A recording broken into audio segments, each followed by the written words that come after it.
Breaking news చూస్తున్నాము. భద్రాద్రి కొత్తగూడెం జిల్లా ఇల్లందులో అయితే మాజీ ఎమ్మెల్యే ఊకే అబ్బయ్య గారైతే మరణించడం అయితే జరిగింది. ఈ రోజు అయితే తుది శ్వాస వదిలారు. ప్రైవేట్ హాస్పిటల్లో గత కొద్ది రోజులుగా తనకి హెల్త్ సమస్యలతో అయితే బాధపడుతున్న వ్యక్తి ఈరోజు మార్నింగ్ తుది శ్వాస వదిలినట్టు కూడా తెలుస్తా ఉంది. తను ఏదైతే ఉమ్మడి ఆంధ్రప్రదేశ్ ఉన్నప్పుడు 3 సార్లు ఎమ్మెల్యేగా తనైతే ఇల్లందులో 2 సార్లు అదేవిధంగా ఆంధ్రకు సంబంధించిన ఒక నియోజకవర్గంలో ఒకసారి అయితే గెలవడం అయితే జరిగింది. ఈ నేపథ్యంలో తను టీడీపీ నేతగా అయితే కీలక నేతగా అయితే ఆ సమయంలో అయితే ఉండేది.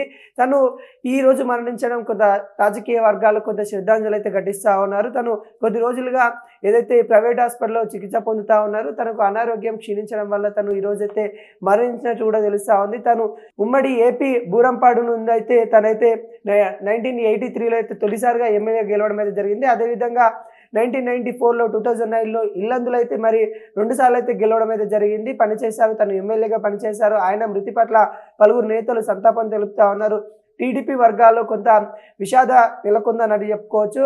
ఏదైతే ఉమ్మడి ఆంధ్రప్రదేశ్ సంబంధించి నియోజకవర్గాల్లో తను కీలక నేత అయితే ఉన్నాయో అప్పుడు ఖమ్మం జిల్లా ఏదైతే ఉమ్మడి ఖమ్మం జిల్లాకు సంబంధించిన మన భద్రాద్రి సంబంధించిన ఏదైతే బూరంపాడు కావచ్చు, ఇటు ఇల్లంద కావచ్చు, ఈ 2 నియోజకవర్గాల్లో తను ఎమ్మెల్యేగా పనిచేయడం అయితే జరిగింది. ఈరోజు ఒక ప్రైవేట్ హాస్పిటల్లో మరణించడం అయితే జరిగింది. తను 3 సార్లు 1983లోనైతే తను మొదటిసారి ఘన విజయం అయితే సాధించడం జరిగింది. తను టీడీపీ ద్వారా 3 సార్లు ఎమ్మెల్యే అయిన విషయాలు కూడా మనకైతే కనబడతా ఉన్నాయి.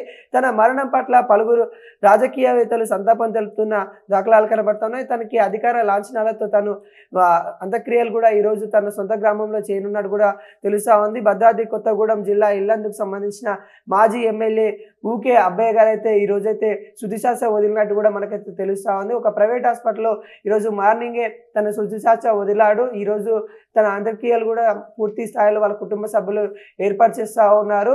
ఊకే అబ్బయ్య గారైతే మరి తన రాజకీయ జీవితంలో ఈ తెలంగాణ ఉద్యమం సమయంలో కూడా తను కొంత పాత్ర ఉన్నట్టు కూడా తెలుస్తూ ఉంది. అదేవిధంగా తన ఏదైతే రాజకీయ జీవితము తెలంగాణ వచ్చిన తర్వాత కొంత మందగించడం అయితే జరిగింది. తెలంగాణ వచ్చిన తర్వాత కొంత రాజకీయ వర్గాలలో ఏదైతే టీడీపీ మీద తెలంగాణలో కొంత వ్యతిరేక రావడము, అదేవిధంగా ఆంధ్ర పాలన అనే వ్యతిరేకత రావడం వల్ల కొంత తనకైతే ఎమ్మెల్యేగా గెలవలేకపోయాడు. అదేవిధంగా తన రాజకీయ జీవితంలో 3 సార్లు అయితే ఎమ్మెల్యేగా పనిచేసినప్పటికీ కూడా ప్రజల క్షేమం కోసమే పనిచేస్తానని కూడా తను పలుమార్లు చెప్పడం అయితే జరిగింది.